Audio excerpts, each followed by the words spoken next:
Hello again, and welcome to my videos, chapter commentaries on the chapters of We Ride the Storm. So now we have 26 weeks of left until We Lie with Death comes out. So we are going to look at chapter 2 today. It looks like I kind of just decided to do these chapter commentaries in my extremely comfy home clothes instead of, being super serious author ladies. So you get to see like my Babylon 5 t-shirt and my entirely non-glamorous appearance. So it's kind of like looking at me while I'm working, really, because I don't dress up very fancy when I'm working. It's track pants and home clothes all the way. So this week I am going to talk about chapter 2, which is Ra's first chapter. Now, Ra, this is the symbol of the Tarn herd, which Ra has branded on the back of his head. It is also they then, because brands, heal into a relatively kind of silvery scar tissue. They also paint on the brands each morning as part of their ritual, which, something that they kind of lose the ability to do as this book goes on. Here's me just rambling about various world building things. I can do that a lot. So this chapter was the original very first chapter of the book. This line, "It's harder to sever head than people think," was the original very first line of the book. As I said last week, we decided to add the extra chapter as a way of grounding the story in the actual location that most of it takes place, as well as to give a proper feeling of the tone of the story, that the whole story is not like hypergrimdark, lots of blood and gore. It's not that nobody dies, and not that I, don't describe the severing of heads, but ultimately that's very not the purpose and tone of the story. So we added the extra chapter. So originally when I started this one, I had no idea what I was doing. I didn't know who the Levanti were. I didn't really know who Ra was. I had his name. And that's really about it. I knew that they weren't from this area, that they were exiles. And I just sat down and it was just like, okay, "It's harder to sever a head than people think," was the line that came into my mind. And kind of from that, I then did the, okay, why are they severing heads? How are they severing heads? What is the purpose of this severing of heads? Whose heads are they severing? Kind of questions. And ultimately, we ended up with a people who, for them, that's their death right. That they believe that the soul is lives in the head, not the body. And then upon death, it needs to be released. Otherwise, it will get trapped and it will be forced to reside there and will never be reborn. They believe in a form of like rebirth of the soul. And so it is kind of the ultimate punishment and shame for Levanti not to have their soul released, which is the thing that they do by severing the head and taking the head to a shrine to sort of say the prayers and sing the laments of their people to bring the attention of the gods. So, it was like, okay, this is a thing I'm doing. So I've had people say that the world building of this particular section here on the when they're on the road, Ra and a group of his swords on the way back from a hunting expedition, is kind of really delicately done world building, in that it's kind of just in tiny moments of conversation and tiny observations and just the decisions that they make as opposed to things that you get told, which is great. And, I'm really glad to hear that. But also, it was just actually me finding out for myself very slowly what they were doing. Because I didn't sit down and plan it, I couldn't actually info dump for you even if I had tried. So this chapter, I actually didn't do a lot of editing work on. I'm not in the first version of it, so not in the self-published version of it, and not in the traditional published version. So what you read in this chapter is pretty much, I always fix up words, like cadence, and I tighten sentences and things. But ultimately, what you read here is almost exactly what I wrote in my first draft, because it was me sort of very slowly learning about them as in the same time that you are learning about them reading it. So, I was kind of weirdly like a reader when I wrote this one. And that's quite fun, actually, I have to say. It was really enjoyable. So, I didn't know who these characters were. I just was sort of following their journey as they were severing heads of these people they had killed out of self-defense rather than because they were attacking marauders. And look, and that was really important to me, this idea that they had come in peace. So, they're not attacking people and killing and taking their heads because they are conquering. They are here doing this because they have been exiled to this land, were attacked, and make the deliberate choice, or Ra makes the deliberate choice, that just because the people who attack them and aren't Levanti, it doesn't mean that we aren't going to honor honor their souls by taking the heads and seeing them off appropriately. They also believe that that every soul that is left to reside is harmful to the world as a whole. So, they have a lot of reasons for what they do. And that whole first scene in which he is severing the head and talking with his saddle boy Juta about the reasons for it, I really, really love. It's just one of those, like, this is unapologetically who we are. And it's something that, again, I wrote, as I said last week, about the start of Miko's chapter. I really love because it encapsulates very neatly exactly who Ra is. So not only does he sever heads as part of his culture, all the Levanti do, but while none of his swords are particularly interested in the idea of severing the heads and freeing the souls of these foreigners, Ra he doesn't even consider the possibility of not doing it, because it's what his people do, it's what is right.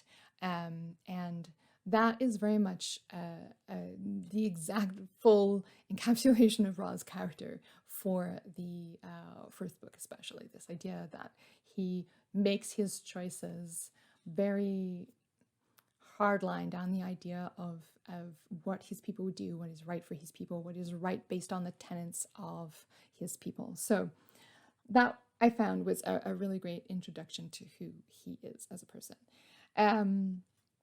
The only change I think I did make in the traditional version of this was the addition of Aya, the saddle girl. And it was just because the Levanti have a fairly even divide of men and women in their swords. They don't really do like traditional gender roles in the same way as the other societies in the book. And so there's plenty of female captains, female warriors. So it seemed really weird that the Tauren had, I think there's like 5 or 6 saddle boys, and they were all boys. I was like, that was weird. I think it was because originally I just wrote saddle boys and didn't want to have to deal with like saddle boys and girls. So I hadn't changed it. But ultimately I went, no, we really need to have at least one girl in there, because otherwise it really kind of just doesn't make sense that they have sort of 50 men, 50 women, and suddenly 6 boys as their like apprentice style. So that got changed between the self-published version and the traditional version of the story. I also like the fact that the reason I added in the parts with the saddle boys are doing the cooking, or the saddle boys and girl are doing the cooking here, was a way of kind of showing how they would have functioned if they had been back on the plains. This idea that the herd usually does everything for everyone, that it's a collective unit. So they do the hunting, they do the protecting, they do the scouting. That is their job, but it is not their job to be cooking, to be building, to be looking after the horses. All of the other tasks that go on as part of a herd. And it's not because they are too important to cook. It is because it is not their job to cook. It is somebody else's job because it is a collective. Everybody puts in effort and work for the herd, and nobody is kind of more important or better than anybody else, barring their leaders. So the idea that the saddle boys are angry at the idea that they have to cook, and that the swords are quite happy to let them keep having to do this because they don't want to, really kind of helped me to talk about the herd structure of what they have back home without having to just like info dump about the herd structure, I guess, which I think I'm writing the 4th book now. I think I've never actually info dumped about the herd structure. So you'll have to just slowly pick up the herd structure from all the tiny little references that I make. Sorry. And I don't know, when I first started writing this chapter originally, I don't know that I really expected the ending of it. The argument between Ra and Eska on the road about the not taking the heads because these aren't our warriors was, like I said, was there to highlight Ra's point of view and the way their tenants highlight this idea of releasing the soul no matter who it belongs to. And so while some of them may kind of slip away from that and be like, but we're not at home anymore, and these aren't our people, that Ra isn't. So it was very much more about highlighting Ra's position and who he was. So I didn't have that there on the understanding that Eska was then going to challenge Ra for the leadership of the swords. So I think this is one of those interesting things when you're, kind of what most people call a pantser, that, I don't plan what's happening. You'll hear me say that, I am sure, a lot as I go through these commentaries, that things surprised me when they happened.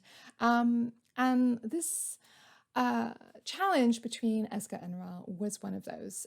So it was just entirely kind of a continuation follow-on that made sense based on their argument on the road. The fact that Eska was, you could tell in the way he spoke to Ra that it wasn't just a challenge of why are we doing this, in the way that Ra has that conversation with Juta, this is why we do these things, and Juta says okay.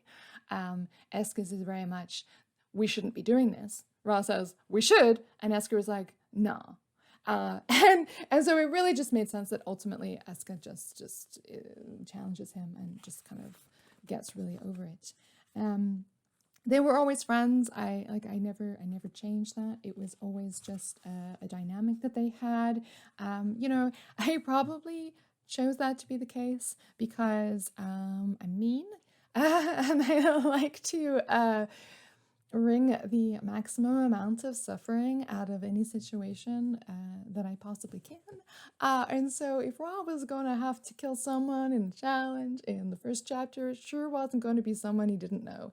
It was going to have to be someone that he knew really well, and it was going to break his heart because that's what I do. So, and I think ultimately it was really straightforward. Again, I didn't know what a challenge was. I was kind of making it up on the spot, pantsing away in my pansy pants. So ultimately it just was a follow-on. I didn't really think about it too much. It made sense. Of course, Ra had to win because it was his first chapter in the book. Imagine if he'd lost. We would have a very different story, and given how much I adore Ra and how much he is continuing to have his extremely strong-willed way with this tale, it would be kind of sad. Anyway, so he goes on to win it. Obviously, I hate writing action scenes. I genuinely, you also hear me say that a lot. I really hate writing action scenes because I find the pacing and the cadence and the exact perfect word choice to get the perfect flow of sentence to make sure that it feels intense while also being personal, while you're getting some of the description of this and then that move, but also with the kind of the feeling and the tone as well. A really difficult balance. So that scene probably took as long as the whole rest of the chapter put together, because I sit and nitpick all the way through those. I can flow through a thing of dialogue, no problem. Just, sit down and write more than 1,000 words an hour of dialogue or description or anything else. And as soon as we come to an action scene, I'm like, oh, it's been an hour. I've written 150 words. Oops. It's a bit sad. So it took me a long time to get that right. But ultimately, it again didn't change really in the. I think we changed it very slightly. The end. I think the end changed very, very slightly. The end of the fight scene, just to make it that little bit more like Ra, because Ra kind of holds up his sword, not being able to see, and manages to stab Eska. And I think we kind of just altered the way a few of the lines went, so it was a little bit more surprising, I think. But other than that, it was this chapter is pretty much exactly the same, as I said, than it was in the self-published version. And of course, because Ra is a stubborn, do everything right kind of human, lovely as he is, of course, he was even injured, not going to let anybody else take Eska's head. So that really could not have gone any other way. Eska's dead. He's the one who's going to have to do it. And it was, again, a really kind of perfect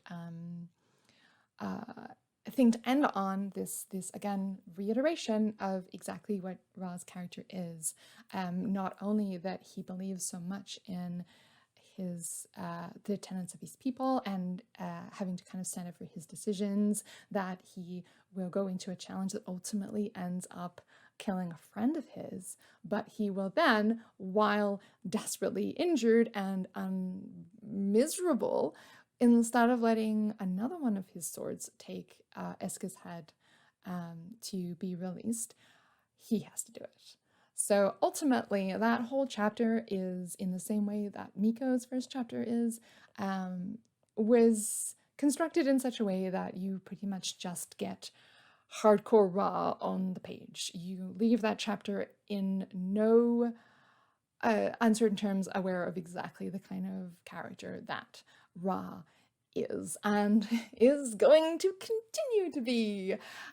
So, I really liked it as a first chapter, which was why I think, as I said last week, I was a bit resistant to the idea of adding a new first chapter or switching them around, but ultimately really, really glad that we did for the traditional version. So yeah, so that was the original first chapter, and now chapter 2 of the traditional version of We Ride the Storm. And 26 weeks until we get book 2. Very exciting.